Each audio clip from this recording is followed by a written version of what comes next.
هنتكلم النهارده عن الفرق بين جهاز البي سي اي والتاب بلوك ومين فيهم افضل لتخفيف الالم بعد الولاده. من اكبر المخاوف اللي بتواجه اي الالم اللي هتحس بيه قبل او بعد الولاده، بس مع تقدم الطب ظهر اكتر من وسيله لتخفيف الالم زي جهاز التحكم الشخصي بالالم البي سي اي والتاب بلوك، وكل طريقه ليها مميزاتها وليها عيوبها في التحكم بالالم بعد الولاده. والسؤال هنا ايه الفرق بينهم وازاي كل واحد منهم ليه تاثيره على الام وتاثيره على الطفل. هنفصل الموضوع من الناحيه الطبيه ونساعدك تختاري مين احسن لحالتك. الاول هو ايه جهاز البي سي اي؟ البي سي اي هو اختصار لكلمه Patient Controlled Analgesia، وده جهاز بسيط مصمم للام عشان تقدر تسيطر على الالم بتاعها بعد الولاده. الجهاز عباره عن مضخه مليانه بمسكن قوي زي المورفين او النالوفين، وبيتم توصيله بجسم الام عن طريق استخدام الوريد او الكانيولا. الجهاز بيشتغل بشكل متواصل. الام لما تحس بالم بتضغط على زرار موجود في الجهاز، ساعتها الجهاز بيدي جرعه صغيره ومحسوبه من المسكن. الجهاز مبرمج انه ما يطلعش جرعه زياده حتى لو الام ضغطت اكتر من مره، وده عشان يضمن الامان التام للام.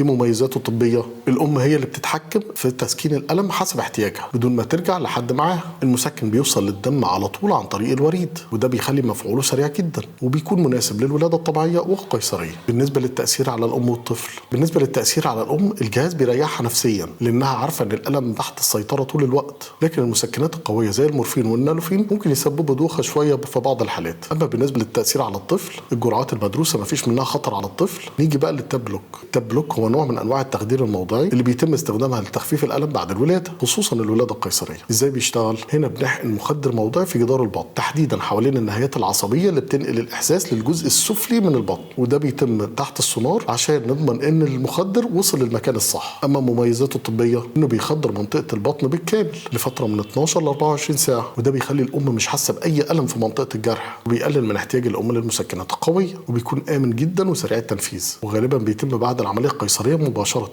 نيجي بقى لنقطه التاثير على الام. بيخليها تتعافى بشكل سريع لانها ما بتحسش بالم الجرح، وده بيديها فرصه تتحرك بسهوله. تاثير على الطفل مفيش اي تاثير على الطفل لان مخدر موضعي ما بيوصلش للدم ولا للرضاعه. ايه الافضل لحالتك؟ لو الولاده قيصري والالم موضعي الافضليه للتاب بلوك عشان تخفيف الالم الموضعي في منطقه الجرح نفسه. اما لو الالم عام او محتاجه تسكين مستمر يبقى ننصح بالبي سي اي. لو الولاده طبيعيه الافضل هيكون البي سي اي لان الالم بيكون عام ومش موجود في مكان معين. اما بالنسبه للامان الاثنين امنين جدا بس بشرط تنفيذهم بشكل صحيح وباشراف طبي كامل. التاب بلوك بيكون اقل في الاثار الجانبيه لانه موضعي ومش بيوصل للدم. لو الام خايفه من المسكنات القويه وتاثيرها يبقى التاب بلوك هو الحل الامثل. لو الام محتاجه راحه نفسيه ومحتاجه انها تتحكم في الالم بنفسها يبقى البي سي هو الحل الامثل.